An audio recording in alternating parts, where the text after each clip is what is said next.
desperately seeking a silver lining in the economy, don't expect to find it on your favorite blog. A survey of 200 economic bloggers by the Kaufman Foundation paints a pretty grim picture. Here's a couple of the headlines.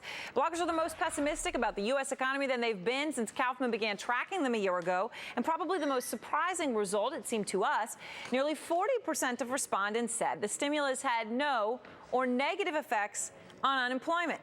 So are bloggers breeding negativity, or are they the canaries in the coal mine? Joining us, Tim Keane from the Kaufman Foundation and David Callahan, senior fellow at Demos and editor of cheatingculture.com. Okay, great to have both of you with us. Let me start with you, Tim. This is a pretty interesting survey. I mean, I'm just looking through here. 99% see the conditions are mixed, recession or in recession for the U.S. economy. Whom did you survey? Well, we sent out the survey to folks that we think are the top bloggers. Paul Grave tracks this. They're a famous academic publisher. And we've gotten really good response. A lot of top bloggers, Greg Mankiw I haven't gotten yet, or Paul Krugman, but we've gotten great response. And it's a neat way to sort of get the collective opinion of people that are very independent and diverse. And you're right, that we've seen these the trend lines go really dark. At the beginning of the year, 25% said the economy was strong. This quarter, 1%. Now, you noticed you noted that Paul Krugman isn't on here, and I just want to bring that up because I'm asking you what you can tell us in terms of where these guys politically skew. I mean, are a lot of these people sort of right-wing people who want to say the stimulus failed, and that's why we're seeing that view of unemployment linked to the stimulus? Right. About half are academics, university professors, PhDs, but you can be a commentator on the economy and not have that credential. So we're looking for people that have heavy traffic and have gotten a group of followers. So that's how we measure it. But for example, Jim Hamilton was my professor at UCSD, where I went to grad school. Yep. He usually only writes, 5 years ago, for one of those dusty academic journals. Suddenly his opinion is accessible to policymakers and not through a think tank filter or through an analyst or an op-ed, just directly. So I think there's really been something neat happening with some very bright people getting the word out to the masses, basically. David, he makes the positive point for why you get the ideas to a whole lot more people than you would ordinarily get. Do you buy that? And do you buy this whole concept of bloggers really add to the wisdom of crowds? Or are we in a situation where if you can post things and people don't really see your face, you tend to be a little nastier and a lot more negative, and then that in turn influences the public?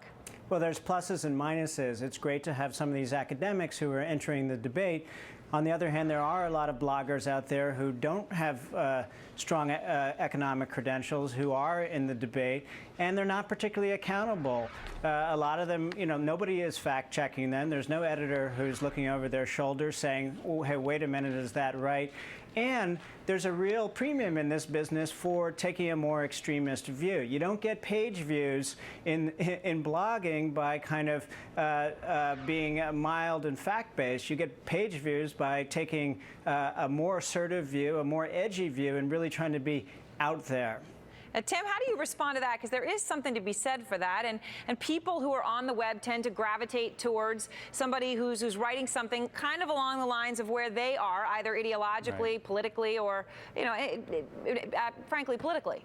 Right. I have to laugh because I think without an editor as a blogger, I've become king of typos. I mean, it's terrible sometimes when I look at what I've written and how messy it can be. But it's a lot faster and there's a lot more information. So I think David's right. There's more extreme opinion, but there's also more substantive opinion that a congressman can instantly access how he should think about some pending legislation. So I think there are pluses and minuses, but the pluses vastly outweigh. And I guess the final thought here is this notion of people not being accountable and being anonymous. I think I remember the Federalist Papers were anonymous, so there's an American tradition there. I guess there is something to be said for that. David Cain, what do we do about the fact, though, that what I start to see is you'll see a statistic out there, and it'll either come from someone who's sympathetic, let's just take the stimulus, sympathetic to it or hates it, and then it just starts to get repeated everywhere. Well, and it becomes sort of a belief among either the left or the right, and nobody ever seems to check a lot of these things. Mark Twain famously said that a lie can fly halfway around the world before the truth gets a chance to put its boots on. And that's infinitely truer today in the internet era. And there's a lot of bloggers out there who frankly are not that committed to the truth. I mean, we saw with this Shirley Sherrod incident a major distortion that flew into the mainstream media, led to the resignation of a Obama administration official, and it turned out to be, largely fabricated and distorted. So that's an indication of the kinds of dangers that we can see here. And there's lots of other stories. There's this story about Mexican gangs taking over a ranch or 2 ranches in Texas that was put out there by bloggers. There was a story about how Obama wanted to ban sport fishing, and that went viral before it was completely debunked. So, I'm a blogger. I'm somebody who sees the values in blogs, but also there's some clear dangers here. Yeah, Tim, how do you do that when you're selecting the blogs that you're going to monitor? Well, we have a no pajamas rule. I think that's the main thing. I think you can point to extreme examples, but you can also point to where bloggers have spotted flaws where the groupthink in Washington, D.C. is wrong. I mean, a lot of these bloggers that are in our survey saw the housing bubble and thought interest rates were too low and were very vocal about it. I mean, that's the sort of thing that we're working on. So, granted, there may be some loose opinions in my group, and I don't know of any of those really extreme political examples.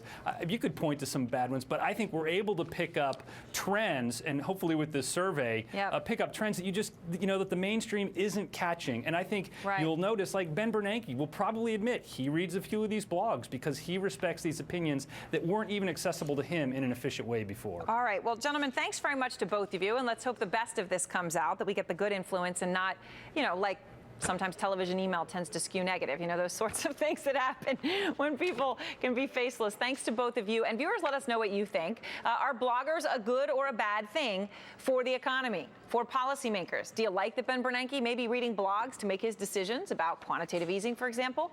Street Signs at CNBC.com, and next on the